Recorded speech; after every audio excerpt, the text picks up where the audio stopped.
So Cool. it is 10 o'clock. We'll give it a few more minutes, let some more people join up. Today, we're going to be going over the offer calculator that Alex shared last week with everyone. And then we're going to go over actually determining and structuring some of these creative finance deals. I'm going to really break down how we're calculating what we would offer on a seller finance deal. Um, so that's kind of a cool little formula I have set up there that I think everyone will find helpful. Yeah, while we're waiting for some more people to join, though, anyone want to just give any updates or anything, checking in, just how the end of last week went? Good morning. Hey, how are you doing? Good, how are you? Doing well, thanks. Doing well. Well, I What? will say for me personally, I feel like I've grown. Awesome. So it's like actually recording calls. And, while it didn't actually close but the offer was made and the conversations are much easier to have with direct sellers. Awesome. That's great. Glad to hear that. Happy to hear that, Sandra. Thank you. And it's just going to keep getting easier too, the more you do it. So that's awesome. Yeah. How do you turn this? You can't turn it. Okay. Hey, I'm Jerry, sorry. how's We're trying to get I'm Jerry. I'm trying to get this set up and it don't work right. Nice to Anyway, meet you. whatever. And how are you doing, Cruz? See, you're in here. I don't know if you're working right now or not. Maybe Cruz is busy. Hello, All Denise. right. Anthony, it's good to see you. Hey, how's it going, Alex? It's a good night the other night. Yeah, no, that was really cool. I was glad we're able to connect. I know Sandra and Eva. Next time we'll have to meet them at the next local event. Yeah, Trying for to sure. see, like earlier, not last minute. I You're like, sorry. I was like, hey, in 2 hours, 3 hours, let's go. Orange County. I was going to go to that one too, because I mean, I'm like 45 minutes an hour away from that one, but then I went to one the day before in my city in Huntington Beach. It was a little smaller, but one of my old partners just texted me and he's like, hey, Jack, are you going to the meetup at 6:30 tonight? And it was like 5. And I'm just like, I didn't know there was a meetup, but yeah. But There's maybe, one that's in Eagle Rock. I think it's February something. It's in the Meetup app too. It's a Los Angeles-based real estate okay. group. Anthony, you got to come check one of these out. I know you're pretty close too. Yeah, that'd be wonderful. Cool, Good man. morning, everyone. Good morning. Morning. Good Morning. Hi, guys. Hello. Hey, Hello. Denise. So how many people are? I Oh, was sorry, just go gonna ahead. say, tomorrow, tomorrow I'm gonna go door knocking. I finally found the owner of. I found an abandoned mobile home park. What? Oh, So wow. I finally found the owner. So I'm gonna go knock on their door. They're about 45 miles away from where I live, but I'm gonna go knock on their door. So I'm so nervous.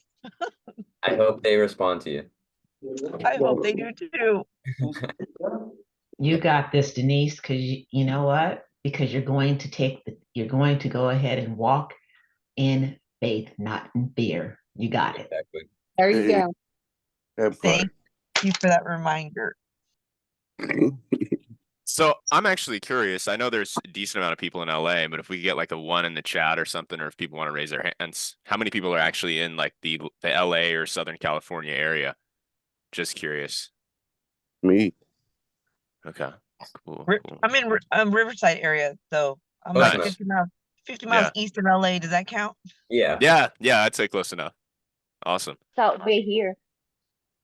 Nice. Yeah, next time there's a meetup, Alex, as long as you or I know like a day or two in advance, because I'm not one who's like always checking meetup or the calendars and stuff, but if we give a couple days notice, we should let everyone know about a local meetup. It'd be nice to meet everyone in person. Sure. That would be cool. That'd be great. Awesome. Yeah. Nice. All right. Well, I guess we'll kind of get started and jump into things now. Like I said, well, more people have joined since then. We're going to go over that deal underwriter and calculator, and then also dive more in depth in terms of actually pitching some of these creative finance offers and what that looks like. I don't know, Alex, if there was anything we wanted to touch on specifically before we dove into that calculator. I know you've been using that calculator a little more than me. I don't know if you wanted to kind of take it off with that, and then I would dive into more of the seller finance and creative stuff. Gotcha. Yeah, let's start with just doing a quick walkthrough on what this calculator could really be used for and how you can save a lot of time doing like a quick analysis based off averaging that's coming from Zillow, Realtor.com, and Redfin. And so this calculator is pretty simple. And so what you're going to want to do is first pick a property that you want to call, preferably if it's off market, that's best.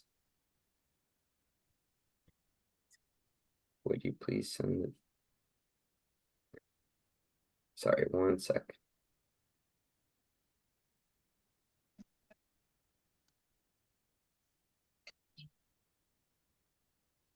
Yeah.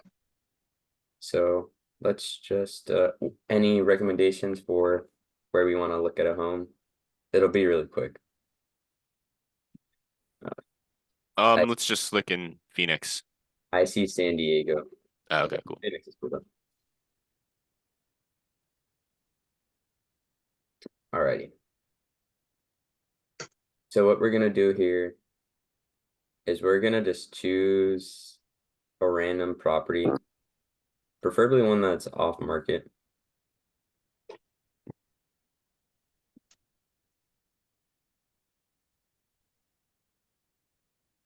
Just see. And so what I like to look at is this estimate. And so you're gonna want to copy and paste and open up the Redfin and the Realtor.com one. And so now it's gonna spit out hopefully 3 numbers.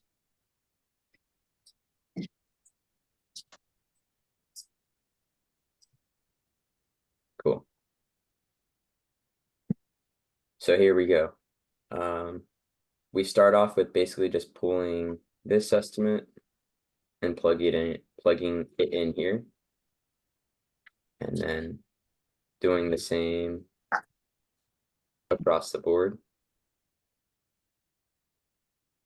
And for Realtor.com, Jack, are you familiar with which one you usually use? Because I know it spits out 3 different valuations. Wait, scroll up a bit. Keep scrolling. Okay, yeah, it's strange. So you like half of the time Realtor.com will have that number on the bottom left-hand corner right there, like right below bed and bath count, or see your offers, it'll have it right there. So usually I'll go off that one, but sometimes it doesn't have that. Then you just have to scroll down and look at those 3 options that it gives, which I honestly don't know what those 3 options are from. I think those are just different companies. Yeah. Yeah, when I clicked that button, did you see that? It then spits out the offer for you. Interesting. Okay. Okay, well, we'll just use that number that they gave us then of 400,000.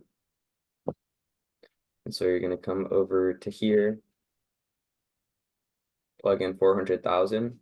And so based off these 3 numbers, it's gonna give you the average. And this is the average ARV, so after repair value. And what this number tells you is what the home is worth when it's fixed up. And once you have a good idea of what the average is, then you're able to figure out, okay, as a wholesaler, you're typically buying at 70 cents on the dollar. So you're going to multiply times, in this case, based off the price of the home, we're going to want to multiply it times 75%. And so when you multiply the average that you got off these 3 numbers times 7.75, it's going to give you 295. And so that's what your typical like fix and flippers, this is what the calculations that they're using minus repairs. And so let's say this home, just based off pictures, it looks like it's rent ready. I would say it's in pretty good shape. It could probably have a little bit nicer touches for a home at the pricing at this price point. The bathrooms could use a little bit of an update. But overall, it's in pretty good shape. And so this home probably doesn't need much work, maybe 10 to 20,000. And so what I like to do is just subtract it off this number right here. And then you could calculate it more advanced, but I just like to do quick math because like Chris said last week, when you're trying to come up with this number, you don't want it to take too much of your time, because if you did this for 20 to 50 properties a day, it's gonna take a lot of your time. And so you want to be really efficient with your time. And so once you're able to figure out what type of profit you're gonna want to make, it's gonna spit out 260. Because at that price point, we want to give ourselves a little bit of a flexibility if our numbers were maybe off a little. And so we're able to negotiate our assignment, which you don't always want to do, but it's nice to have that flexibility. And so I kind of went a little backwards with talking about the repairs, but once you have this number 260, from there you're minusing your repairs. And so let's just say it was only 10,000 in work. The home's ARV is about 390,000, but as investors, we're gonna want to come in at around 250,000, because we want to justify what a fix and flipper is gonna want to do to the property, and based off of the amount of work they think it needs, then we kind of can work backwards. And so, Jack, did you kind of want to chime in and maybe clarify anything I just kind of went over? Yeah, no, I think what you went over was pretty solid and clear in terms of one thing I will mention though, this is just kind of like a general ballpark census. This isn't like 100% accurate for everywhere. Like people are going to be a lot less conservative in larger A markets that have a lot more volume and transactions that take place, and of course a bigger population. So like Dallas, Phoenix, those kind of markets, people won't be buying quite at 70% of ARV minus repairs. Those people are usually a little higher. Versus if you're targeting some smaller city, like let's say a B or C market city with less than 100,000 population, then sometimes people are more conservative there, and they're at 65% of ARV, and even lower. I've seen even lower in really smaller cities, but that's just kind of the general guidelines right there that Alex covered. But that's just one thing I would mention.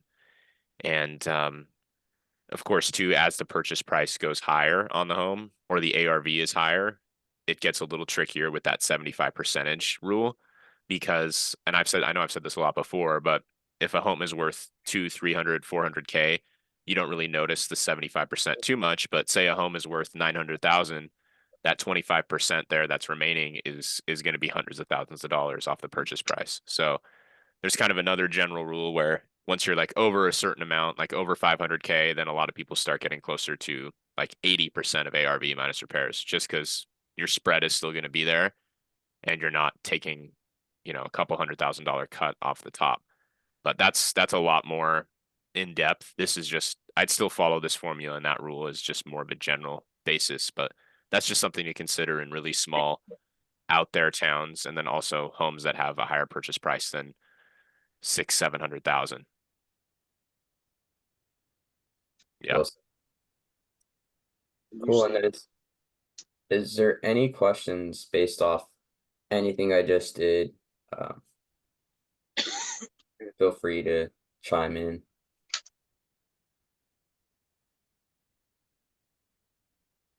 Cool. And then this is something that's a little bit more advanced, and what I like to do is also, if this is like on market, you could always ask the realtor, what type of repairs do you think are needed? And if you plan on really working with that agent, you could always have them swing by and get in-depth pictures. And once you get to the whole contract, obviously you're going to want to schedule your inspection to make sure that what you're seeing visually is actually there, because sometimes when people take pictures, they try to hide the uglier parts of the home, and you just gotta kind of expect the worst but hope the best. And this is a great calculator to use when you're trying to figure out how much repairs cost. And this really ranges on the market. And depending what standard you want it to get to, whether it's rent ready or if you want it to be fully like well done, your cost per square footage is either going to go up or down. And then something that you should be doing after you kind of plug in these three numbers to get your quick average is you're going to want to justify the ARV based off finding a couple different comps in the area. And we went really in depth on how to kind of find comps last week. So I don't want to spend too much time on that right now. But Jack, if you kind of want to take it from here and go over how we're coming up with our offers, whether it's seller finance or even a cash deal. Yeah, totally. So while you were kind of going over that, I was just jotting some notes down for seller finance stuff. We can go on the cash stuff as well too. Yeah, I'll skim over the cash stuff pretty quickly here. I was just looking at Jed's comment there. So that would be roughly like 75% of the ARV of a $500,000 house. 75% of that would be 375,000, and then minus 10K repairs. Then that would put you at 365. But then you also have to factor in your assignment fee. So you'd want to be lower if you want to make money off that deal. Then also too, it depends on the market, and depends on the market. That's the main factor. So if that's a smaller market, then people might be more conservative, like I said, and they won't be buying that high. They could be buying lower. They might be, you might think, hey, my formula tells me this, but all your buyers are saying, hey, I want this at 330. And then you're just like, what? That doesn't make any sense. Whereas if you're in a market like Phoenix or Vegas, you might have people who are willing to come in at 390 when your formula was telling you 375 or 365. So you gotta say something, Alex? Just so you Yeah, the national average, most people are using that 0.70, but it's Yeah. really just going to depend on the market. It's going to depend on the size of the market. And it's really important to kind of get a good idea of what fix and flippers and just investors in general are looking for, so that when you present them with that future opportunity, they're like, okay, cool, this looks good. You don't want to bring them something that you think looks good, but to that specific market, they're like, this is no bueno. Like, we need a Yeah. better deal. Yeah, exactly. And I mean, even us with the creative deals too, like when we lock something up in Phoenix, we're a lot less conservative in Phoenix than we are in, a different market that might not be a major hot city, because we know there's a larger buyer pool there and more demand. So that's the same exact thing with cash. People are going to be less conservative and more happy to pull the trigger on something that looks a little tighter in a market like that. So, could you give me co-host, Alex, so I can screen share? Oh, you I did? believe, Awesome. yeah, You you did should. already. Cool, cool. And then Cynthia asked a great question. She asked about holding costs, which on that spreadsheet is not on there. Yeah. So really just depends, right? So with holding costs, you're going to deal with very minor taxes and insurance. Well, that depends, right? If you're doing a fix and flip on a sub 2 deal where you took over someone else's debt and you're planning on doing a renovation and then selling the property, then of course you're having to pay the mortgage payment and then also the taxes and insurance, which are usually built in with the PITI.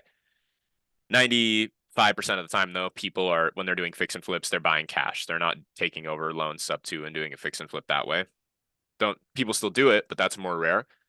So in terms of holding costs, that's one thing. Okay, am I funding this with my own money? So if I'm doing a fix and flip and I'm funding it with my own money and I buy $100,000 house, I put 20K work into it, I want to sell it for 200K. Do I have that 120K? If I don't, then I have to really worry about, okay, if I'm borrowing that money, what are my hard money lender costs, right? There's going to be a percentage there that's going to vary anywhere from probably right now to 8% if you're super, super lucky, all the way to 20% if you're super not lucky. You'll probably find somewhere closer in the middle of like 12 to 15 right now. But so you have to factor in that as well too, hard money costs.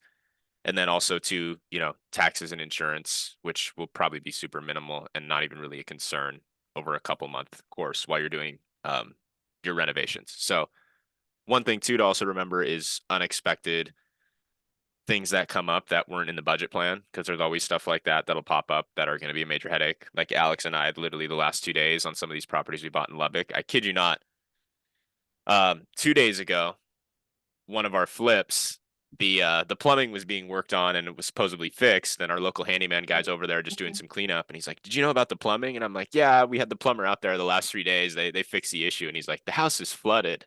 And I'm like, "What?"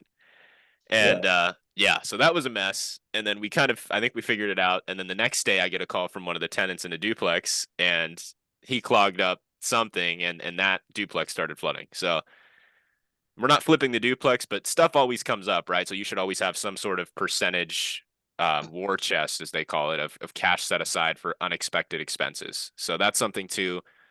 But of course, the main thing that's always guaranteed is the hard money costs and the cost of borrowing money. And then you're just your typical holding costs.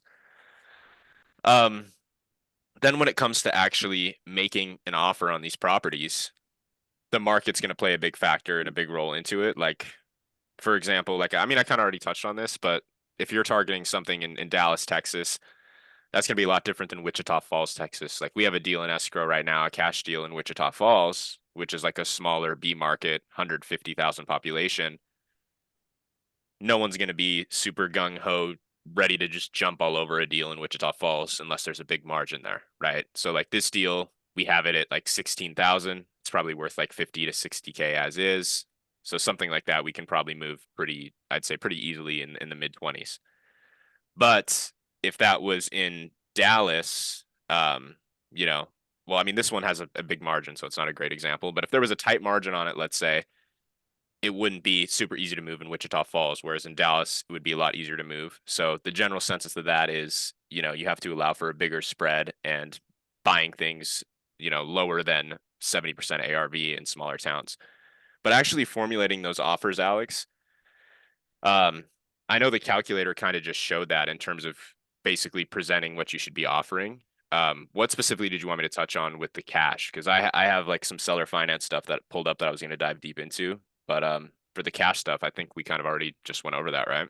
Yeah, for the cash stuff, I really wanted to focus on what it looks like to do a seller finance Okay. off Okay. on a free and clear property. Maybe what resources you're using to come up with the estimated taxes and insurance. Monica was asking if we could give an example using holding cost. So if we could kind of go over factoring in those things and just kind of how we're coming up with our numbers would be great. Gotcha. Yeah. And preferably if you could pick a property or I could find one that's under 200,000. I actually picked one of ours in Lubbock right now. Perfect. That's what I was looking at. I'm just pulling up I'm trying to think. I think it was realtor.com that shows the estimate Redfin. Gotcha. Let me pull that up super quick and then I'll screen share. And that's just another tip for everyone. What we've heard from one of our close partners is Redfin has a pretty good estimate on what the taxes and insurance is. So that's also another great tool to use when you're trying to figure out what the taxes and insurance is, because as Jack is going to show you in a couple of minutes, is that's always going to be part of your monthly payment. And so if you could come up with those two numbers and then figure out how much you could pay for principal and interest, you have your whole PITI.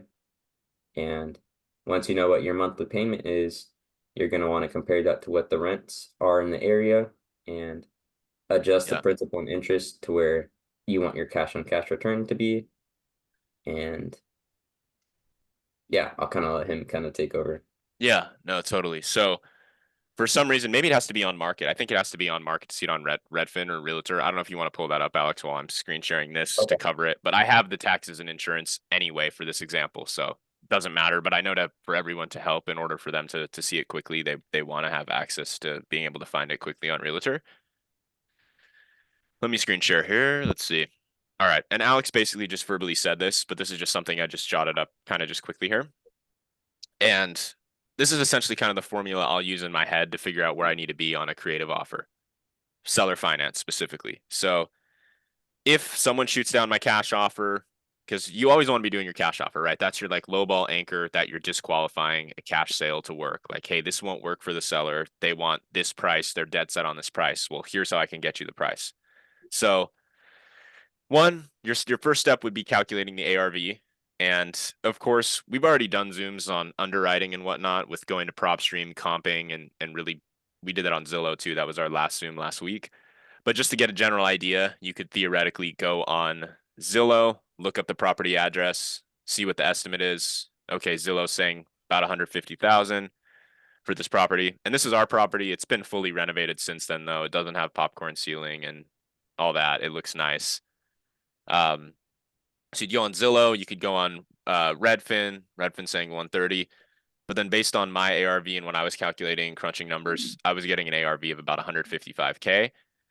And as you can see here, the monthly tax is I'm going to just round up to 180.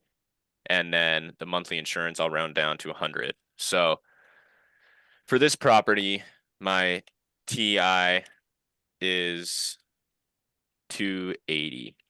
Okay. And then my ARV for this property, I really broke it down when we were looking at it. I was looking at comps on PropStream, but that's a whole other thing.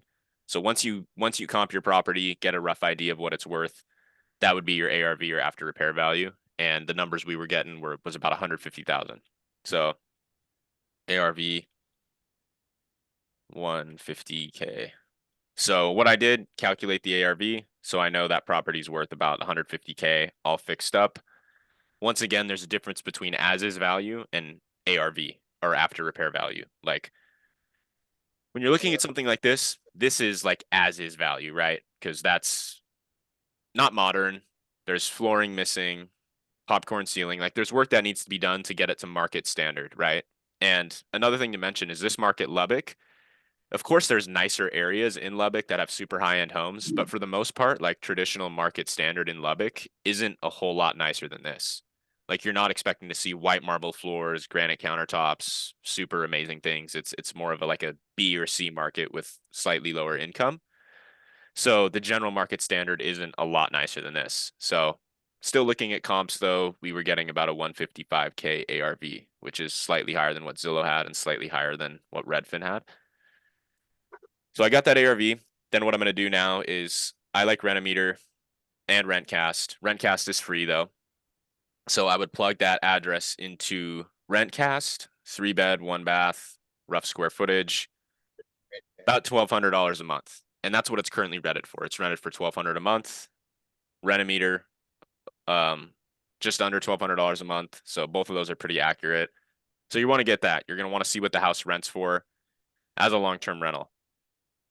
You could go a lot deeper in depth into this though, but basically say if it wasn't going to work as a long-term rental and you're going to use it as an Airbnb and you're just like, hey, I'm going to run these numbers for what an Airbnb would do. That's kind of, I wouldn't say irrelevant unless that's your niche and you really want to do it.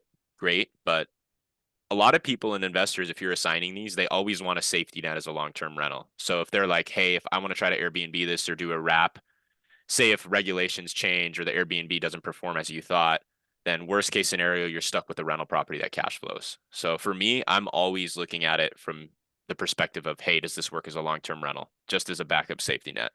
So we have the rent is going to be $1,200. And then I found technically to find the estimated, you would go on Redfin or Realtor. Sometimes Zillow has it too, like when you're calculating. I know there's a button where you can hit like calculate what your estimated monthly payments will be, and it will show what they'll look like with the current interest rates in the market and then also taxes and insurance. But for us right now, we're exactly looking at about 280. That's what our taxes and insurance are. And so what I'll do then is I'll subtract. Now I'm kind of playing a game, right? So I know I can make $1,200 a month off of this property. And now it's just like a creative formula that I'm doing. So what I would do is I would subtract from the $1,200 a month. First, I want to actually get the CapEx. So CapEx and management, not everyone's going to use a property manager. They usually take about 10% of the month's rent. And then CapEx, that's just capital expenditure, where basically I said that word completely wrong. Expenditure. So that is basically just, your holding costs, maintenance, repairs, things like that. So you always want to have conservatively 10 to 20% is conservative. I would say probably closer to somewhere to 10 to 15, depending on if you're using management or not. But we'll just go, just to be more conservative, we'll go with 20%. So 20% of the 1,200, that's going to be $240. So we'll say cap X / PM for property management. We'll say that's 240. So now what I'll do is I'll add my taxes and insurance and my CapEx. So basically these are just expenses, right? These are numbers that are being subtracted from my cash flow. So 240 plus 280. So that's $520 subtracted from my rent, right? So 1,200 minus 520. That puts me at 680. And some of these aren't going to be perfect. Like some of these are going to be kind of tight to work out, but what I'm left with after that is $680. So now with $680, the thing I'm missing though with 680 is, so those are expenses, but what am I missing? I'm not paying the seller, right? There's no principal and interest yet. There's no payments that are going to the seller. So this one's kind of getting tight if I wanted to make this kind of worth my while, because depending on the seller's motivation and their situation, it's going to be hard for me to cash flow 400 bucks a month plus if I'm already at 680 right now. Because that means I'd be giving the seller like less than $300 a month if I wanted to cash flow at least 400 bucks a month. Now, what I do though, basically, is I would go to there's a lot of different ones you can use. Node Unlimited, amortizationcalculator.net. Something super simple though, if you just look up mortgage calculator on Google, you're going to get this, and this just pops up. And this is a very simple way to do it. You can use use different sites that are more advanced. This is just super simple and will work super easily. So this house was worth 150. Say they were telling me, hey, I want 150 for the house. This is what it's worth. Okay. So what I have to play with now is, I know they want 150. So what I'm considering for this loan amount is anywhere from 150 to, let's say, 120. The reason I'm having that spread there of 30K is they're probably going to want some sort of down payment, right? So let's say I gave them $10,000 down. So that would leave me with a 140K balance if I gave them 10K down. So I'm going to put, let's see here. So just, this is not including PI. So that's what we're left with, just so we remember that number, 680. So I kind of have to mess with the formula here that will be able to give me cash flow. So this might be a 0% interest thing. This might be like a 1% interest thing. It's probably going to be low if I'm going to want to make money off this house. And then just one thing to note, the beauty of seller finance and creative finance is the seller is the bank. And so as long as you both can come to an agreement on the terms, you can make it work. And what I mean by that is, as you can see, this probably isn't going to make sense with a 30-year term, but you can always do a 40-year term, 50-year term, and just put a 10-year balloon, 15-year balloon, 5-year balloon. Yeah. So, And even too, Alex, you could do to someone, hey, $500 a month interest only payments with a balloon in 15 years or whatever. Like there's so many ways you can structure it. If this doesn't work, like Alex said, on a 30-year AM, I think this will work on a 30-year AM though, with no interest. We're about to see though. So what I'm just doing for this example is 10K down. That's the $10,000 down to the seller. Sometimes it could be way less. Sometimes it could be more. Ideally, you'd still want to be around it's different though with sub 2 stuff. Like sub 2 stuff, people want 10% entry fees or less. With seller finance, people are usually willing to go higher. But always the main thing is looking at your cash on cash return. So if you're still getting like a 12% plus cash on cash return, then you're looking really nice. So 10K down, and then that would leave us with a 140K carry portion. 140K carry, just seller carry or seller finance portion. So what I do here, $140,000, 30-year fixed, which this just is automatically calculating current rates. So 7.4. So that has me at a 970 monthly payment over a 30-year amortization schedule. But I bet if I drop this to 0, any guesses on what the payment? What do you think the payment's going to drop to, Alex, if I go to 0? 400 bucks? yeah, like 350 to 400. Damn, we're good. Yeah, 389. So essentially, what you could do is, yeah, so a 30-year AM with no interest actually works, right? Because if I did this, and this is all, this is your answer. This isn't a math equation where it's like, hey, you're going to get one answer. This is like, let me create whatever the heck works for me and the seller, and we can make it happen. So, for example, I could present this to the seller. They could say, well, I'm only making $389 a month for 30 years. That's not worth my time. Well, what about in 12 years from now, I pay you the remaining balance that I owe you? Okay, perfect. Because I'm getting older. I don't want to be just collecting this small check for 30 years. So many ways you can structure it. And ideally, within 12 years, the property appreciates, the principal gets paid down super heavily because there's no interest. So then you have so much equity in the house where you're able to easily refinance out, pay the original seller off, or you sell the house, profit, and pay the note off. So, but let's just say for the 30-year AM example, $389 is your monthly payment. So if I did 30-year, no interest, that would be PI of we'll just say 390, so that's easier. So 390. So then what I would do now is I would look at the 390, and like I said, this number here was the 680. That was left over when I subtracted taxes, insurance, and then CapEx from the rent estimate.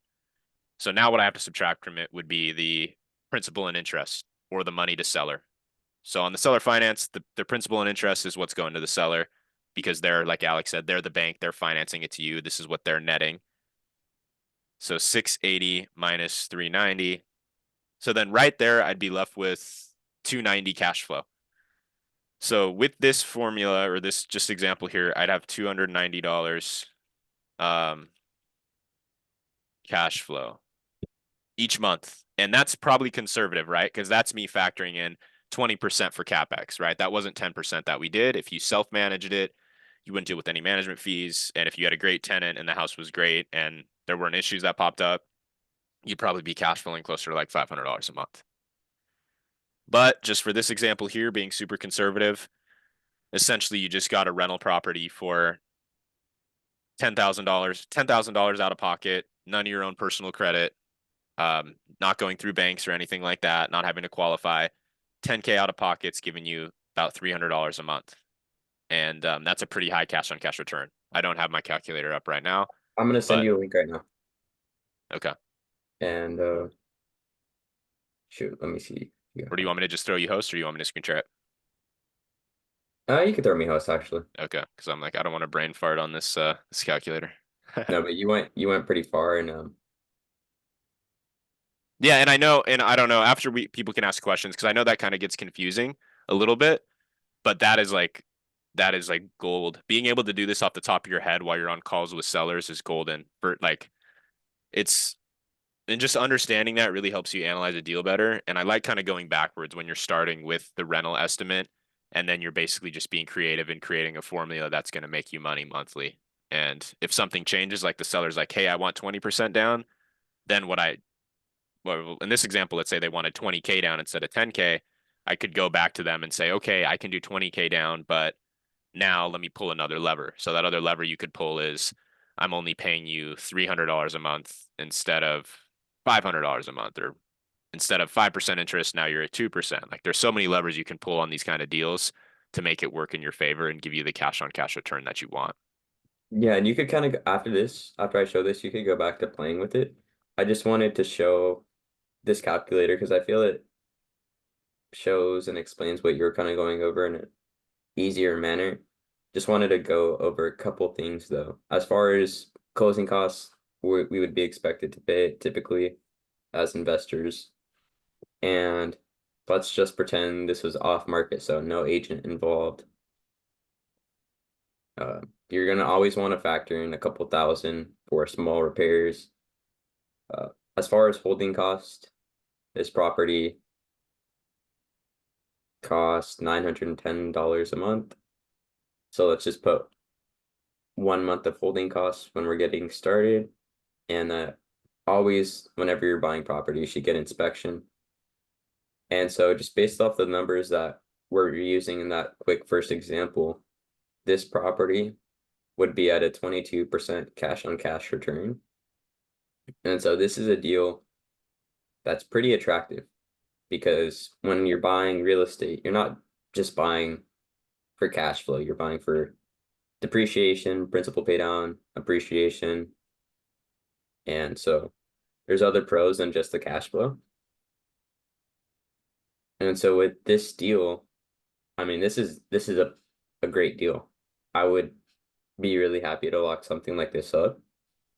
And let me try to zoom out a little so you could see the whole idea. But does anyone have any questions based off what kind of Jack went over and what this calculator is kind of showing us? Can we talk or we have to type it in? Hi, this is Cynthia. I have a question.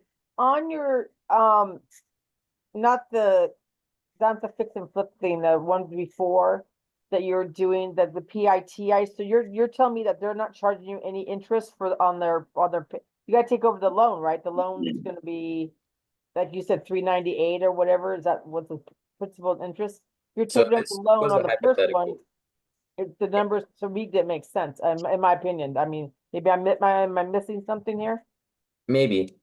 Cause you said your holding costs and everything was 680, I believe, and then. I'm Yeah, not that holding so costs, I'm sorry, that the management fee, that was taxes, insurance, insurance, yeah. yeah, management, capex. So So how does what benefits the seller at that point, I guess? and like I said, that's situational, right? It wasn't a sub two where there's a loan in place that we're taking over. We're essentially creating a loan with the seller. So say that seller was a tired landlord, they're fed up with their rental property, they don't want to deal with it. You're getting the seller money in their pocket right now, and they're getting a guaranteed monthly check in their pocket for Gotcha, X amount of gotcha, years. gotcha. So it's But not what I just- yeah, what I that's what presented I'm saying. though, not 100% sure. Well, I shouldn't say 100% sure. That's like a lower likely scenario that someone would take, right? 0% interest, a low down payment. It really just depends on their motivation though, because there are people that get properties for 0 down, 0 interest somewhat frequently. Like Pace gets a lot of those. But yeah, that was just a hypothetical scenario. Okay, And okay, that's a great question, Cynthia. I just gave you back host, Jack. If you want to kind of show one more example of, okay, that counter of, I don't want 0% interest. I want 3% interest. And Yeah. so kind of showing Cynthia how we could pull the levers and make it work. Yeah. This one's kind of weird because we're already at least on a 30-year AM, we're already at 0% interest. So it does make it a little tricky. But let's say But they were like, well, Put it at 3% over 40 years and see what happens. yeah. I wonder what it looks like at 30 years. So I mean, even 3% at 30 years, you're gonna get like $100 a month cash flow. But to counter to try to keep that cash flow, you could say, hey, well, we could do a on this calculator, of course, there's not a 40-year. I know there's other calculators I use though that are a lot like Note Unlimited, there's a 40-year. This is just a quick example that I'll use sometimes, just super quick, and it's easier because if I go on Note Unlimited, there's a bunch of stuff that could get confusing for people. But yeah, but we'll just do this for example. Say even 3% on the 30-year, that's still 590. So if I went back here, 590, so 680 minus 590, I'd still have $90 of cash flow a month right there. So say if the seller said, well, I need some interest, right? I want 6% because current rates are around 6-7%. Well, that's just not how that works. I mean, all our numbers we're just factoring in right here are for just principal only payments on this deal. And I know you said the tenants haven't really been paying. We're probably gonna have to deal with an eviction and the house isn't in great condition. So if I was gonna come up with some interest, I'd probably have to come lower on my down payment, or then there's a lever there. So now your down payment, you counter, hey, I'll give you 3% interest instead of 0, but my down payment instead of 10K is now at 7K or 5K or something like that, right? To increase your cash on cash return and reduce your money out of pocket. But let's say, yeah, so let's say it was 3%, then 590. I would still get like $100 of cash flow a month right there. And theoretically, if I came out of pocket less though, if I came out of pocket instead of 10K down, say I countered with 5K down, that would increase my monthly payment, right? Because there's interest. Yeah, see, it would increase my monthly payment like $30 because there's another $5,000 that's being carried over time with interest. Still a little bit of cash flow there though, even with that. And still a higher cash on cash return because that's 5K less I'm coming out of pocket with. But there's so many levers you can pull. Like Alex said, you could do a 40-year AM. You could do, there's all sorts. You can just literally create amortization schedules like 13-year, 10-year. Like there's so many ways you can go about doing it. It's just plugging in the numbers and making sure that with this formula, mainly just looking at the rent, what the taxes and insurance are, the CapEx, and then you could play with the principal and interest and that amortization schedule on it. Whether it's 30-year, 15-year, 40-year, interest only, no interest, 3% interest, as long as it's creating cash flow for you at the end of the day. So what Yeah. happens if you take say a seller financing like this and there's no renter in there? Then you would go find then you'd have a Right. holding cost. Then you'd have holding costs for Holding however long it costs, would take for you to exactly. get a tenant in there. Gotcha. Yeah. So that Are would you probably be, finding most deals have already tenants in place or not? it really just depends. Like a Yeah. lot that we've taken on recently do, but if there wasn't a tenant in place, then you're probably factoring in 2 months of holding costs just to be safe, Okay, great. which Thank would be the total monthly payment, taxes, insurance, principal, interest. you. Sure. I have a And- couple of questions here. Yeah, sure thing, Jerry. We're dealing, you said something about Wichita Falls. We're dealing with a little town out west of Wichita Falls, but we have 2 or 3 houses that we're looking at. Well, there may be 2 of them with owner financing. When you mentioned something about inspection on the properties, I agree with that wholeheartedly. What happens when you find something that you're going to have to repair before you buy it? How do you negotiate that? Yeah, so that's one thing too. It depends on how extensive that is. Is that something we want to try to get out of the down payment that we were going to give to the seller? Good. If it's something super minor, then hey, we're kind of expecting buying as is. We're not going to try to retrade on them. It really just depends how significant it is. If it was new paint and just some flooring in one section of the house, that might be something we just assumed was the case, and we're not going to make a thing about it. But if it needs a new roof and the plumbing is shot, then we might come in with a $15,000, $20,000 reduction. Okay, one more thing. My wife had found this. She's been working in the courthouse in another state for a long time. She has been double checking some of the tax rolls and the foreclosures, and she's found IRS liens and, believe it or not, child support liens on some of these properties. And they're not going to be, they're going to be hard to find through these other like Redfin or Zillow or something like that. You'll have to check. You'd have to do your homework at the courthouse. Yeah, definitely. One more thing. I have kind of done quite a bit of real estate in my life, but my big deals were the multifamily housing, 200 or 300, or actually 300 or 500 units of rentals up in another state. When I had to talk to these owners, they were all owner finance. I figured out some numbers like 30-year amortization to to do a $1,000 amount of money for 30 years at 10% is $8.78. That was kind of a rule of thumb I went by. So every time I raised the rent $8.78 at 10%, I made $1,000 on the property. You see what I mean? Yeah. That's cool. Yeah. Thanks for sharing that, Jerry. Yeah. And then Anthony, I see you have your hand up. Yeah, just a question or more of a thought. In this scenario, you're talking to a retired landlord. Do you think it would be beneficial, being on the phone with them to maybe reverse engineer this in the sense of showing them, well, if you kept this property or you try to sell it on market and then you break all that down, closing costs and all that. Yeah. And this is the number you would end up with most likely. And if you break that down, say monthly for 10 years, like maybe our number here would be higher in a sense. I mean, I don't know if that would work. I mean, on the phone, Yeah. you're gonna kind of playing, like it may or may not, but to show them like, look, you want to get rid of this. That's why we're talking, right? Yeah. And so the benefit to you would be you're going to get, even though it doesn't seem like a large amount, and it's obviously less than the rent they were getting for the property a month. But long-term wise, if they were just to try to sell it on market, kind of show them the negative side of it and show the benefit of seller financing. I Yeah. don't know if that No, would help. totally. Yeah, no, that's a super good point. And I mean, a lot of the times I'll bring this stuff up, like a seller finance option. A lot of the times, like tired landlord scenarios, it works perfect for them because they know their property isn't in pristine condition. They know they're not going to get what they want or what it's listed for. It could be sitting on the market for a while. They know there's going to be more holding costs with that. And then I often will ask them, a lot of the times, two tired landlord scenarios, most of the time, those tenants aren't paying current market rent. A lot of the time, it's tenants that have been in there for a while, property owners that have had the properties for a while and haven't really raised rents. So, in a lot of scenarios previously, when I've done these, um, a lot of the times we can pay the seller very close to what they were netting before selling the property. So, like, I'm like, hey, I'm breaking all this down. What were your taxes and insurance? What were kind of your expenses with the property? What was the rent?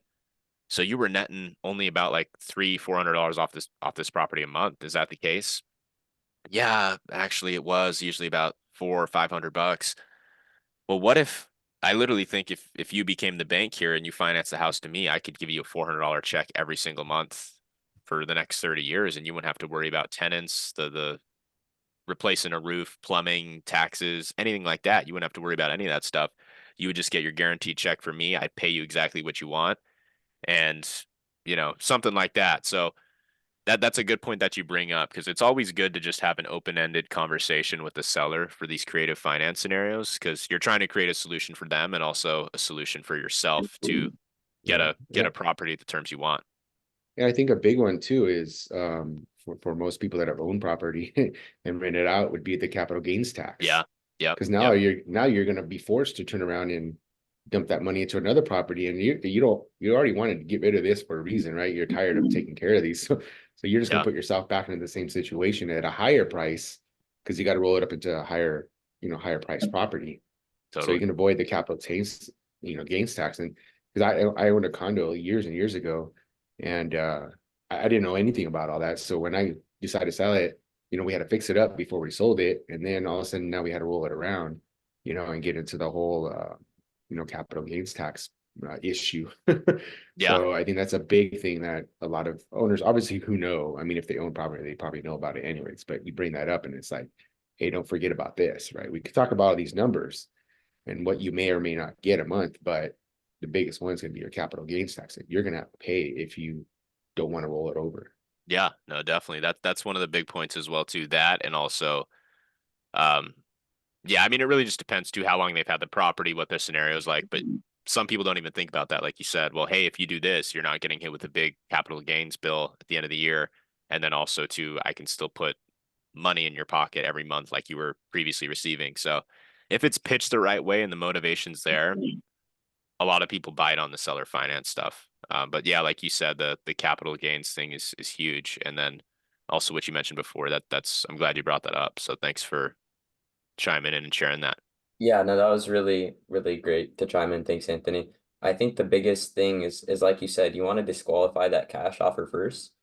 You want to educate rather than sell.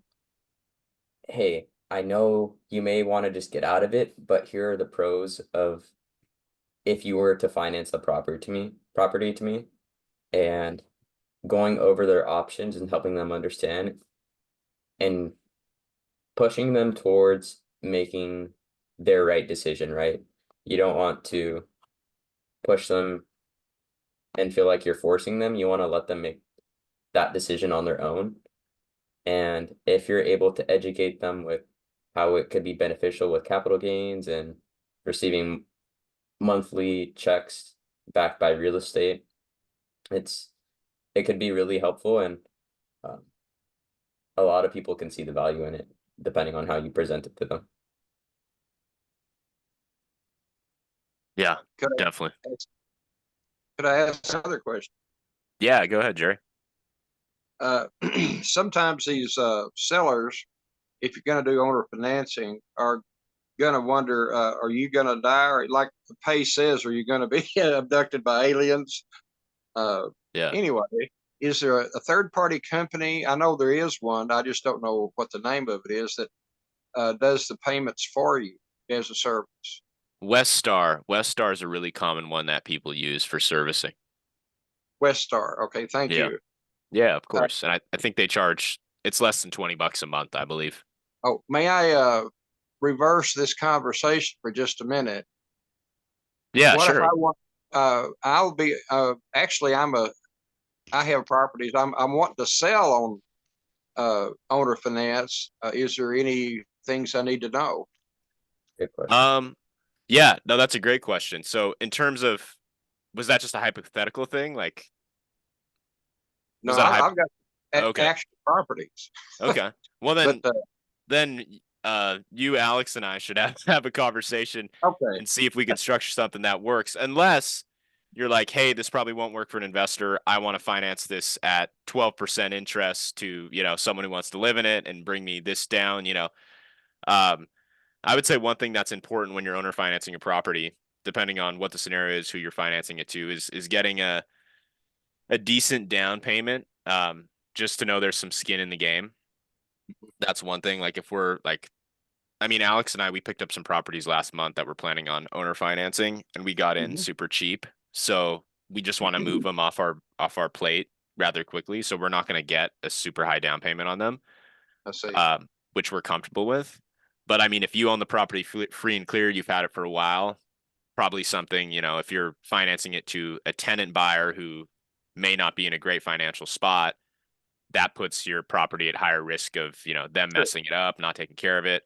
So looking for someone who can give you somewhat of a down payment is good, at least, 10% to have some skin in the game. 10%. Yeah. Can you do a ranch land or farmland like this, or would that be something Yeah, else?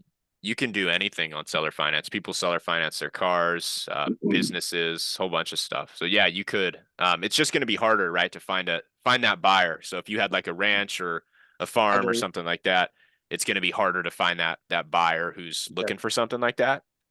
We're looking at two houses in down around Wichita Falls right now.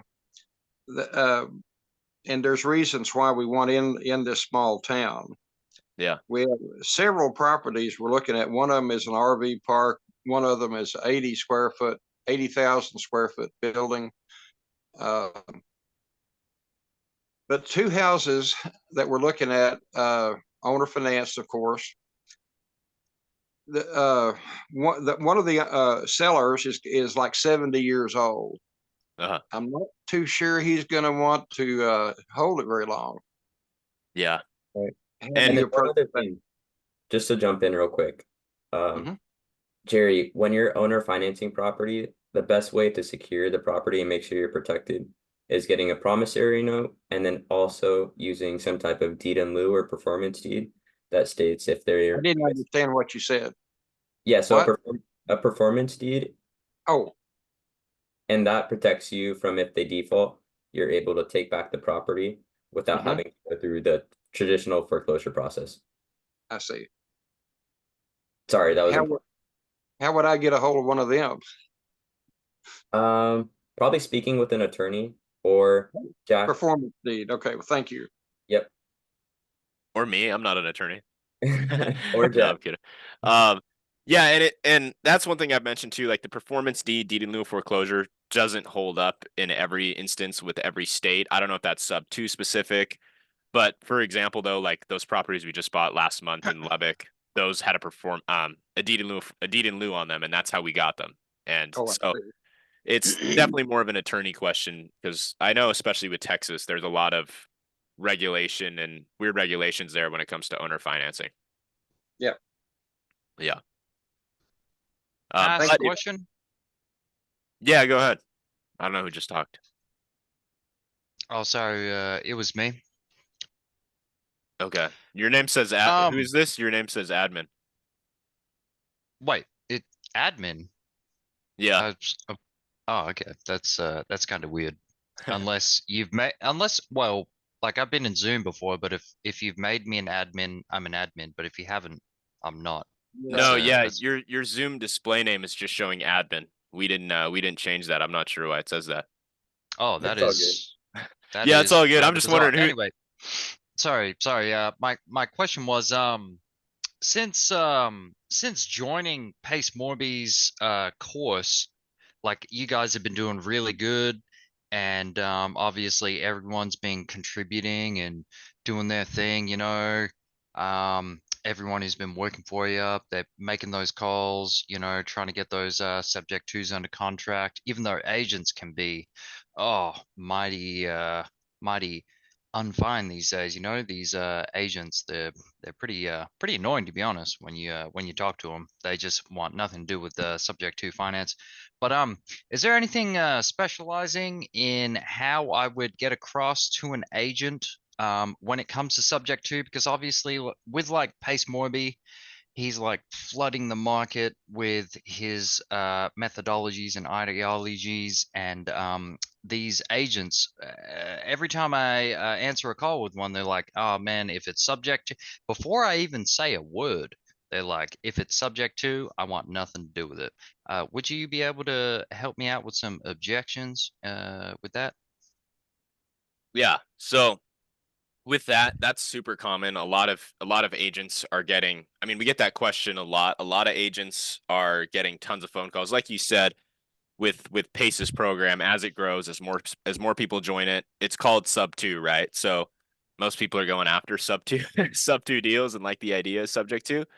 So a lot of these on market listings that have low equity, a lot of these people are going to be getting tons of phone calls, a lot of these agents. So their phone's ringing 20 times, or let's say their phone's ringing 100 times a week from clients or potential people looking to buy houses that they have listed.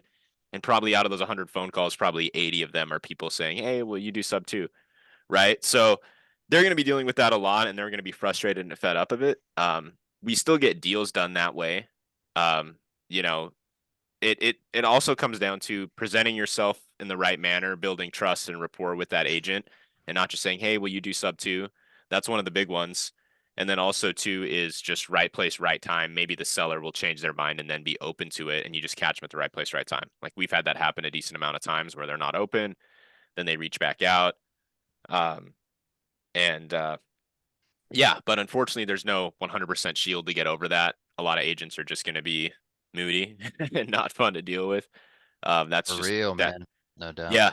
And if you're not enjoying like the low equity sub two stuff, there's a whole bunch of other stuff you could do. Like, you could start calling direct to seller, pulling lists, targeting properties on market 90 plus days, pitching kind of what I just went over, like the seller finance stuff.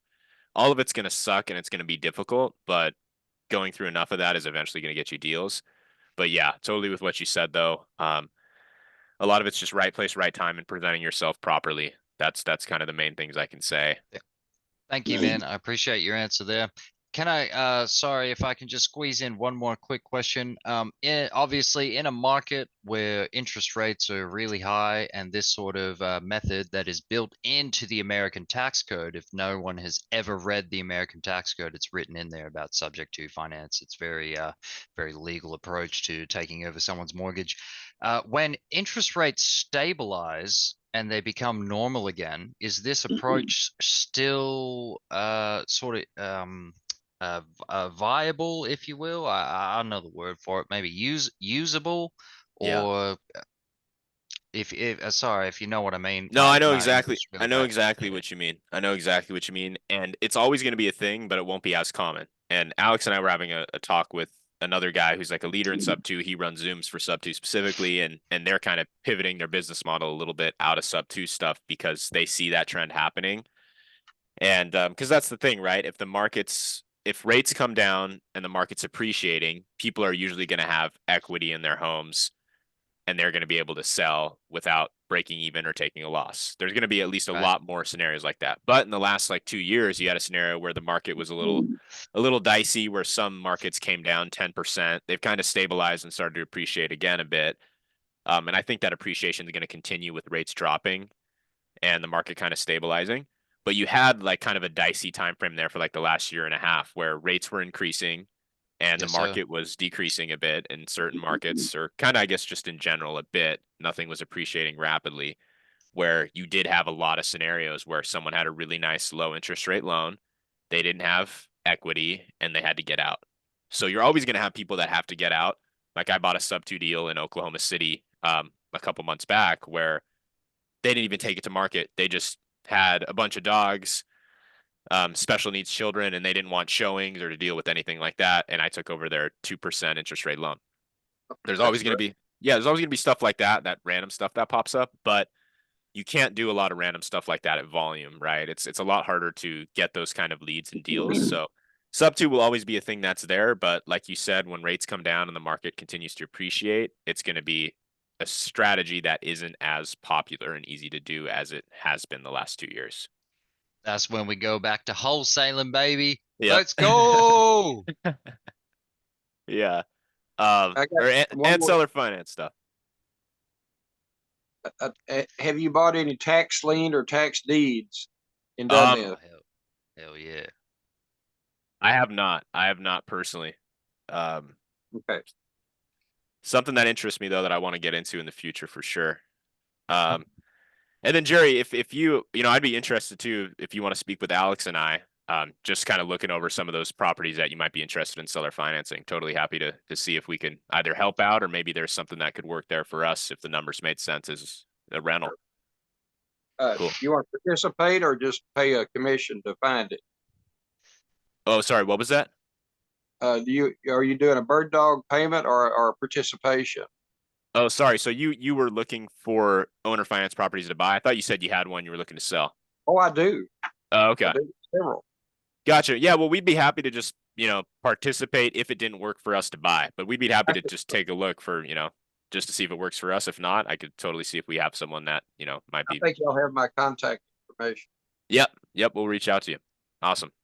And then let's see here. 2 more hands up. Why is my screen? My screen's frozen. I saw 2 hands up, but I'm frozen on the second page. Who were the other 2 people that had questions? One's me. I was just gonna ask. Let's see, doing.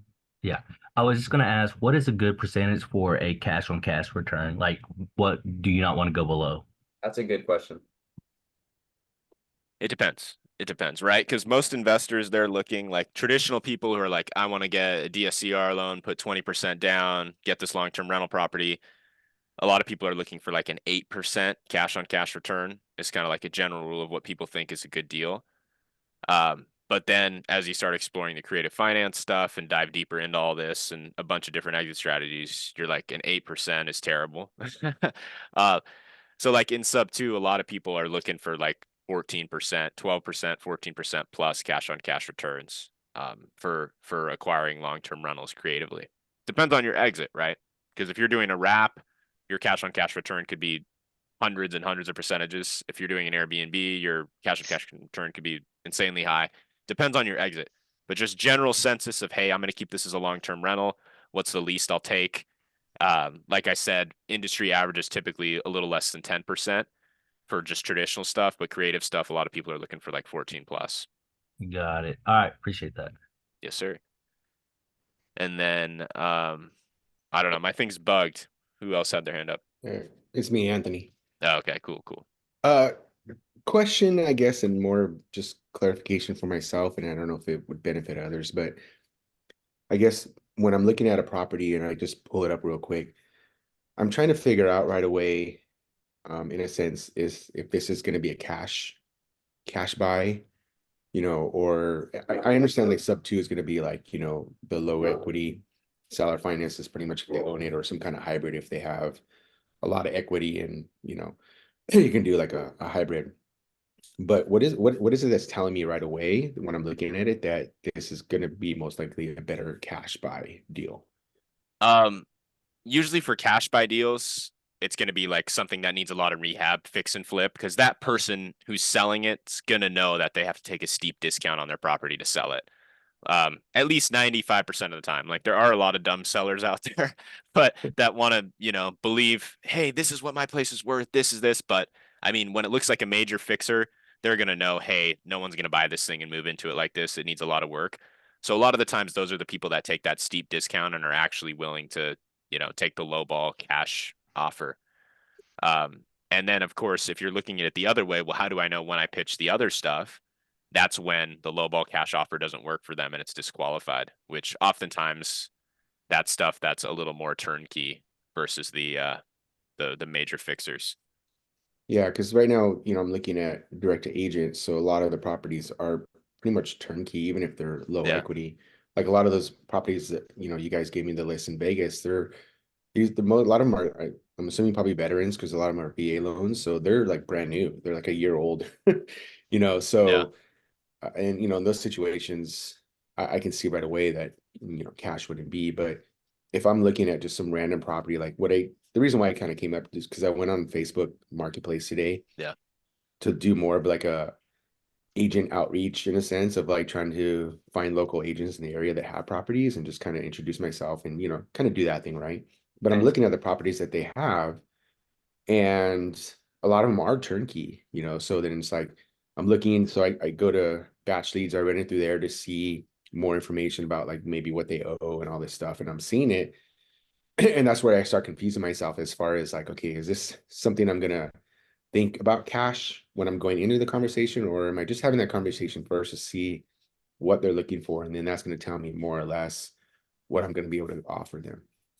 Yeah, I would definitely say having that conversation first. And then what I always do is we're using that cash as like the low ball anchor, even if I know 100% it won't work because it's a low equity deal.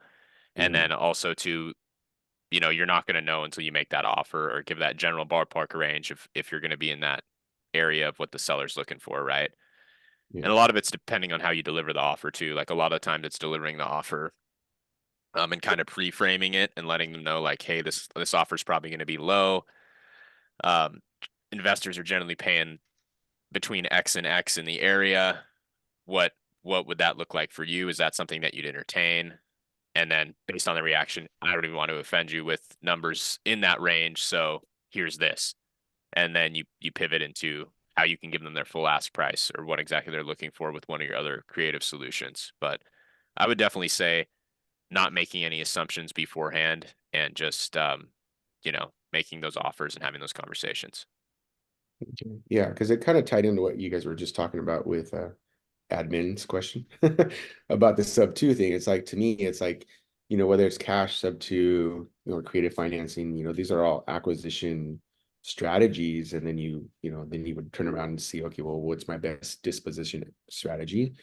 I'm just trying to learn as much as I can about all of them, so that way I have that in my back pocket when I'm having those conversations, either with the agent or the sellers, because I'm looking at some FISBOs as well. But just having that idea of right away looking at it when I'm talking to them, okay, this is probably gonna work or not work. So just trying to get that out of my head and not really confuse myself too much from the onset without even having that conversation. Yeah. That makes sense. Always start with cash, and as you kind of hear what they tell you, then you'll be able to better understand if it's even worth saying the number. If you don't think it's worth, then you could instantly try to pivot to creative. And something we haven't really talked too much about, but if creative doesn't work, most likely listing might be the best option for them. But as investors, instead of referring it to an agent, that's where we're typically going to try to pitch innovation as like our final shot to make a deal work. Okay. Yeah. Okay. That I think for me personally, I'd like to learn more about that as well. I mean, I see a bunch of people